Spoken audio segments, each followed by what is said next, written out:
시청자 여러분 안녕하십니까? JTB 아침 뉴스입니다. 어젯밤부터 전북에는 군산 사안단 6.3cm를 비롯해 고창 1.4, 부안 0.4cm의 눈이 내렸습니다. 군산과 고창, 부안에는 현재 대설주의보가 발효 중입니다. 이번 눈은 오늘 밤까지 2에서 7cm가량 더 내린 뒤 점차 그치겠습니다. 무주와 진안, 장수에 한파주의보가 내려진 가운데 오늘 낮 기온은 영하 4도에서 0도에 머물러 한파가 이어지겠습니다.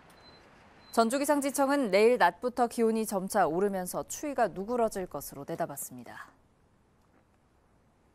이번에는 오늘 아침 신문 살펴보겠습니다. 먼저 전북일보입니다. 공급 과잉과 코로나19 사태로 전북의 집합상가 공실률이 20%를 넘는 것으로 나타났습니다. 특히 2층 이하 소규모 상가의 공실률은 11.7%로 전국에서 가장 높았습니다.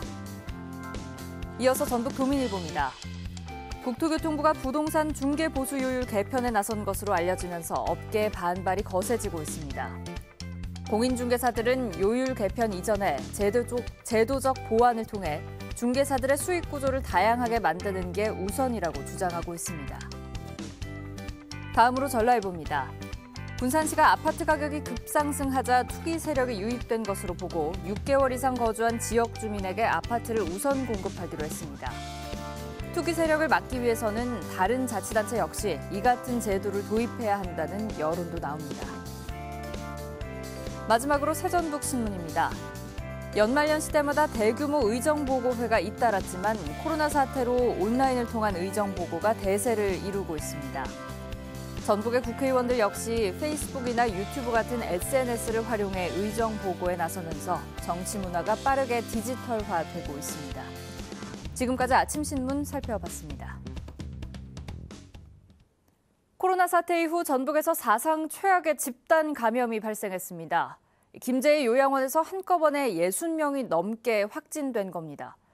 걱정스러운 점은 확진자가 더 나올 수 있다는 건데요. 김제시는 도내에서는 처음으로 사회적 거리 두기를 2.5단계로 격상했습니다. 나금동 기자입니다. 김제시 황산면에 있는 가나안 요양원. 외부인 출입이 통제된 채 방호복을 입은 구급대원 등이 바쁘게 노인들을 구급차에 태웁니다. 이곳에 입소자 40명, 직원 20명, 직원 가족 2명이 코로나19에 확진됐습니다. 진료차 병원에 간 입소자 2명이 확진 판정을 받자 검사를 확대한 결과입니다. 전체 입소자와 직원 123명의 절반가량이 감염되고 요양원 밖으로도 전파된 건데 전북에서 일어난 최대 집단 감염입니다. 아침 일찍 전화 왔더라고. 어머니 앞에 가나안 요양병원으로 난리 나서 어머니 조심하시라고. 확진자는 전담병원으로 이송됐고 음성 입소자 23명은 군산과 남원 의료원으로 보내져 격리됐습니다. 방역당국은 요양원을 동일 집단 격리하지 않고 통째로 비우기로 했습니다. 종사자들이 확진되거나 자가격리돼 돌볼 인력이 없는 데다 동일 집단 격리 시 일어날 수 있는 원내 감염을 막기 위해서입니다. 요양원 관련 확진자는 검사가 확대되고 있어 더 나올 수 있습니다. 이미 확진된 종사자와 접촉한 김제 인근 양로원 종사자 1명의 확진이 확인됐습니다. 방역당국은 해당 양로원은 물론 이 양로원 옆에 있는 요양원에 대해서도 전수검사에 나섰습니다. 김제시의회는 직원 여러 명이 요양원 확진자의 가족과 접촉한 사실이 확인돼 하루 동안 폐쇄됐습니다. 김제시는 요양원발 지역 확산을 막기 위해 도내에서 처음으로 사회적 거리 두기를 2단계에서 2.5단계로 격상했습니다. 적용 기간은 다음 달 3일까지입니다. JTB 뉴스 나금동입니다. 요양원에서 무더기 확진자가 나오면서 요양시설 방역에 비상이 걸렸습니다. 전라북도는 전체 요양시설 종사자에게 사적 모임을 금지하는 행정명령을 내렸습니다. 또한 오늘부터 요양시설을 포함해 모든 사회복지시설을 대상으로 코로나19 검사를 실시하기로 했습니다. 권대성 기자입니다. 도내 요양시설은 요양원 225곳과 요양병원 80곳 등 305곳, 전라북도가 이들 시설 종사자의 사적 모임을 금지하는 방역수칙 준수 행정명령을 발동했습니다. 요양시설의 경우 종사자로부터 이용자로 감염되는 상황을 감안 행정명령을 통해 요양시설 의료인, 간병인 등 종사자는 친목, 동아리 모임 등 사적 모임을 금지하도록 하겠습니다. 또한 의료 종사자만 요양시설 병동 출입을 허용하고 병동별 식사 시간을 교대 운영하는 등 방역 수칙도 강화했습니다. 요양시설을 포함한 모든 사회복지시설을 대상으로 코로나19 검사도 진행합니다. 665곳의 종사자와 이용자 등 26,260명이 대상입니다. 건강상태 질문을 통해서 유증상 여부, 그리고 타 지역 방문자라든지 타 지역에서 우리 도내에 방문하신 분들의 접촉력을 파악을 해서 우선순위를 정할 겁니다. 요양원 집단 감염 여파로 한동안 한 자릿수에 머물던 전북의 하루 신규 확진자는 70명에 육박하며 역대 최대치를 기록했습니다. 전북의 누적 확진자도 500명을 넘긴 지 이틀 만에 600명에 가까워졌습니다.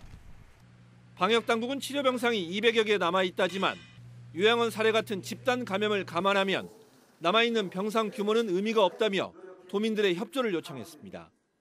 JTB 뉴스 권대성입니다. 2년 전 전북대 총장 선거 과정에서 경찰관의 선거 개입 의혹이 불거지면서 논란이 거셌죠. 하지만 의혹의 핵심 인물들은 모두 빠져나가고 전북대 교수 1명만 1심에서 벌금형을 선고받았는데요. 이 교수는 2심에서도 자신이 지지하던 후보 당선을 위해 허위 사실을 유포한 혐의로 다시 벌금형을 받았습니다. 정원희 기자입니다. 전북대 총장 선거가 한창이던 지난 2018년 10월 경찰청 본청 수사팀장이 재선에 나선 이남우 총장 비리를 알아내겠다며 전북대 교수들에게 접근한 사실이 드러났습니다. 그 뒤 일부 교수들을 통해 경찰의 내사설이 확산됐고 이남우 후보는 재선에 실패했습니다. 경찰과 교수들의 공모 의혹 등을 놓고 경찰이 대대적인 수사를 벌였지만 결말은 초라했습니다. 해당 경찰관은 물론 의혹의 중심에 섰던 이들이 모두 기소되지 않았습니다.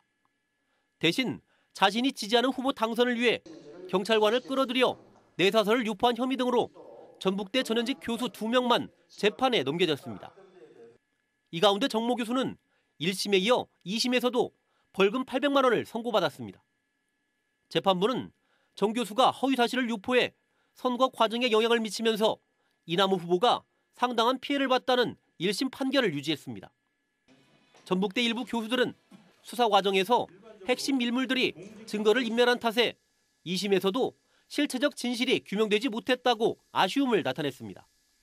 경찰 수사 단계에서부터 아무튼 뭐 핸드폰이 다 잊어먹고 부시고 디가진 키고 그때부터 증거가 수집이 제대로 안 됐고 그것이 결국 이렇게 마지막 이 법원 판단까지 영향을 미치지 않았나. 정 교수와 범행을 공모한 혐의로 함께 기소된 전북대 김모 전 교수는 객관적 증거가 부족하다며 1심에 이어 무죄를 선고받았습니다. 두 교수와 검찰이 일주일 안에 대법원에 항소하지 않으면 세간을 떠들썩하게 했던 이번 사건은 진실규명 논란 속에 마무리됩니다. JTB 뉴스 정원익입니다. 지난주 한미 양국이 12곳의 미군 기지를 반환하기로 합의했습니다. 이로써 전국 주한미군 기지 80곳 가운데 지금까지 모두 68곳이 반환 대상에 포함됐습니다. 군산의 경우 비행장은 그대로 놔두고 기지 주변 미사용 공여지를 해제하기로 14년 전에 약속했는데 이게 말뿐에 그치고 있습니다. 주민들은 재산권을 행사하지 못해 큰 피해를 보고 있습니다. 김진형 기자입니다. 군산 미군기지 주변의 한 마을입니다. 농경지 등이 대부분 공여지로 묶여 있습니다. 공여지는 국방부가 주한미군의 훈련과 시설에 필요한 땅을 구입해 미군에 공여하기로 약속한 땅입니다. 이 때문에 주민들의 개발 행위와 재산권 행사가 크게 제한받고 있습니다. 건물을 지으려고 해도 재산권 행사를 할 수가 없어요. 자, 군산시장 얘기를 하면은 미군들하고 협의를 해야 된다. 이렇게 말씀만 하거든요. 1951년부터 군산 미군기지 주변에 공여지로 묶인 면적은 3개 마을에 80만 제곱미터에 이릅니다. 국방부와 미군 측은 지난 2006년 한미연합토지관리계획 분과위원회에서 사용 계획이 없는 이들 토지를 공여지에서 해제하기로 합의했습니다. 그러나 군산의 경우 14년째 공여지 해제가 말뿐에 그치고 있습니다. 거기 저희가 뭐 물어보면 알려주지도 않고 그래요. 국방 비밀 사항이라고. 그래서 차려없기도 힘을 말이야. 주민들은 미군이 사용하지 않는 땅을 보상도 없이 수십 년째 묶어놓은 것 엄연한 재산권 피해라고 반발합니다. 약속이 빨리 이행되면서 주민들이 재산권 행사 그리고 더 나은 삶을 갈 수 있도록 국방부와 미군 측은 협의 내용을 조속히 이행해야 합니다. 주한미군은 전국적으로 68곳의 미군 기지를 반납하기로 합의했습니다. 다만 군산의 상황은 조금 다릅니다. 군산 비행장은 반환 대상에서 빠져 있고 대신 미사용 공예지를 돌려주기로 14년 전에 합의했습니다. 그러나 미군이 사용하지 않는 군산의 땅을 공예지로만 묶어놓고 이를 언제 반납할지 밝히지 않아 주민들의 피해만 커지고 있습니다. JTB 뉴스 김진영입니다. 코로나19 사태 속에서도 어려운 이웃을 돕기 위한 온정의 손길이 이어지고 있습니다. 정읍의 한 골프장에서 이웃 돕기 성금으로 5천만 원을 기탁했습니다. 순창에서는 청국장이 뇌졸중을 예방하고 당뇨 개선에 효과가 있다는 연구 결과가 나왔습니다. 송창용 기자입니다. 정읍 태인 컨트리 클럽이 희망 2021 나눔 캠페인에 성금 5천만 원을 기탁했습니다.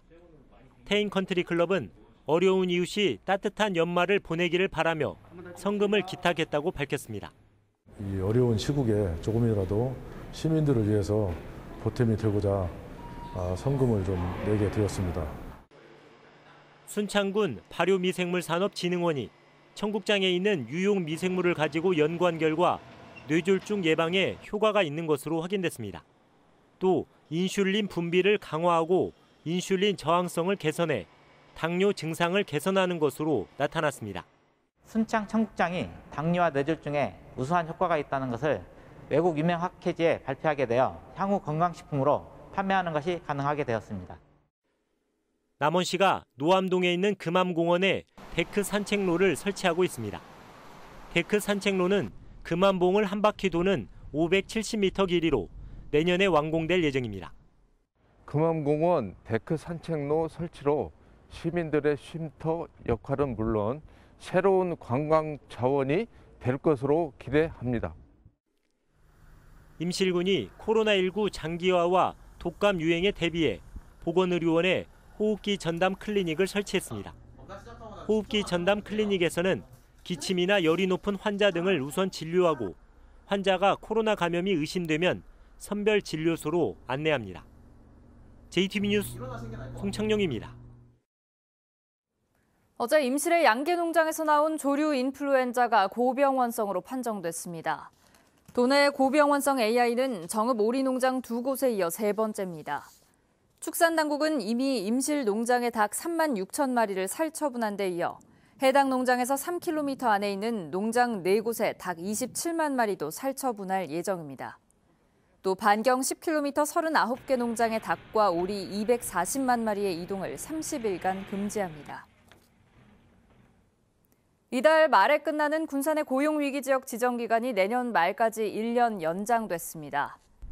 고용노동부는 코로나19 사태로 군산의 고용과 경제 상황이 나빠진 점을 고려했다고 밝혔습니다. 군산은 이에 따라 정부의 고용유지 사업을 1년 더 지원받게 됐습니다.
JTB 아침 뉴스를 마칩니다. 함께해 주신 여러분 고맙습니다.